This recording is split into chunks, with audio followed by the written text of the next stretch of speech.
In this lesson, you'll learn how to use the Android WebView feature to display an HTML5 web page, and you'll learn about some of the capabilities of HTML5. HTML5 is the latest improvement in the markup language for structuring and presenting content on the World Wide Web and is the successor to HTML4. A complete exploration of HTML5 is outside the scope of this course.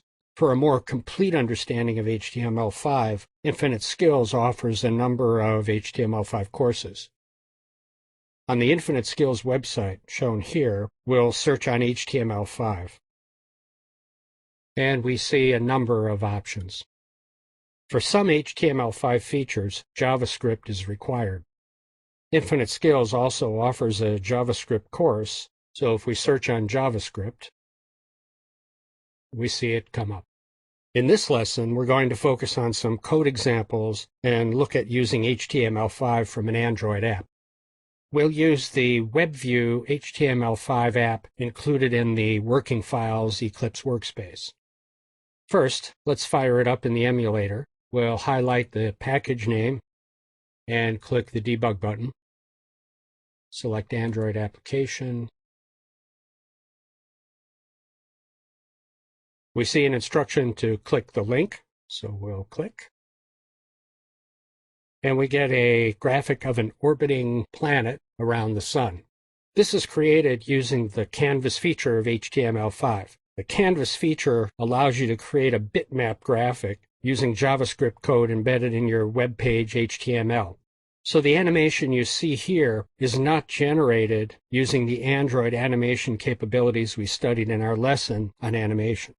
It's generated by JavaScript code that resides on the server inside the web page definition and was loaded into our emulator when we clicked on the orbiting planet link. Let's take a look at the Java code in our Android app. In the source folder, we'll open main activity.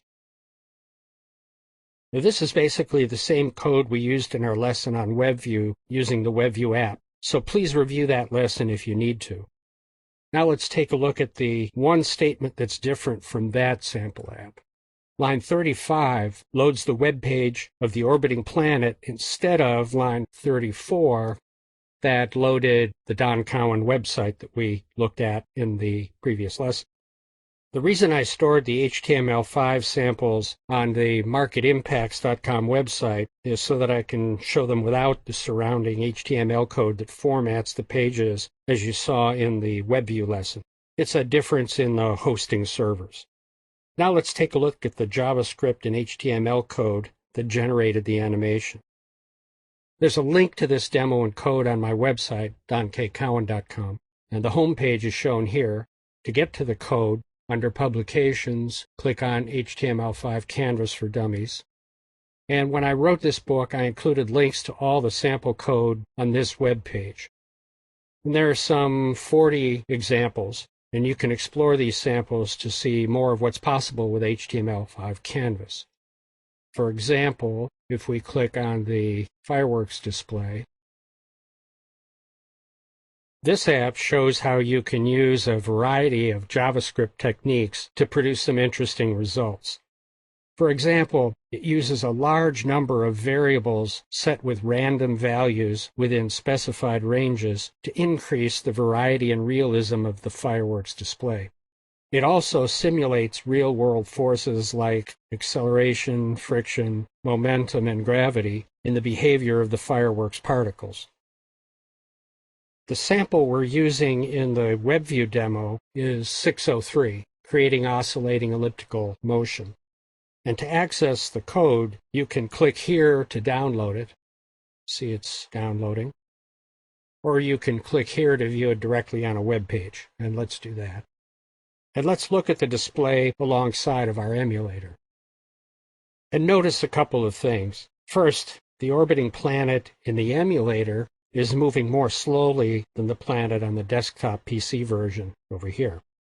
On a real mobile device, you're also likely to see JavaScript animations running more slowly than on desktop PC browsers due to the slower speeds on mobile devices.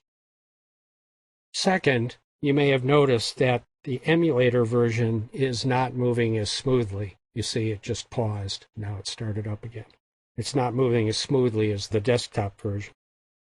This is really caused by the emulator. If you viewed the simulation on a phone, it would still be moving more slowly than the desktop, but much more smoothly.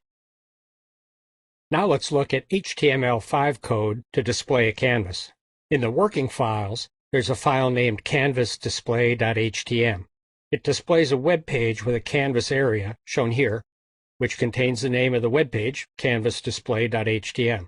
If you want to follow along, open this file using your browser. You can do this by clicking on it in your File Explorer. You should see the display shown here. Now right-click on the web page and click View Page Source. This code shows a simple pattern of HTML and JavaScript code to display an HTML5 canvas. It demonstrates the basics of how the web page fits together so you can understand the interplay between HTML5, JavaScript, and your Android apps.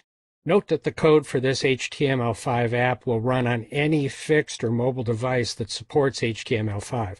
Thus, you can leverage HTML5 and JavaScript code in your Android app without rewriting it for different platforms. But let's go through the code. Line 1 defines an HTML document using the doctype tag. Lines 3 through 22 define the header of the web page document. Lines 4 through 21 define the code script area.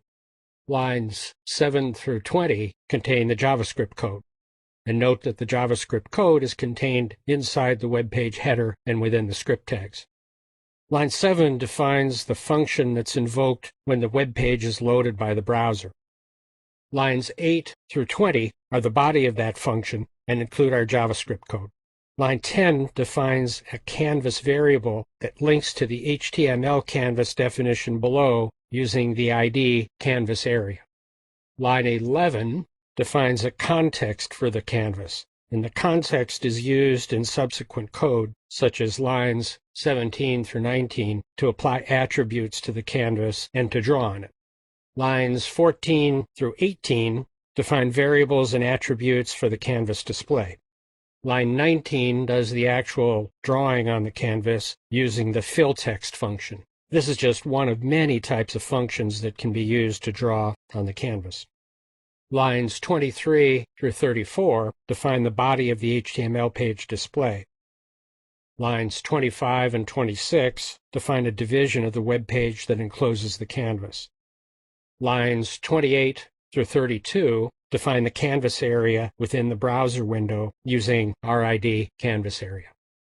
Lines 29 and 30 define the characteristics of the canvas.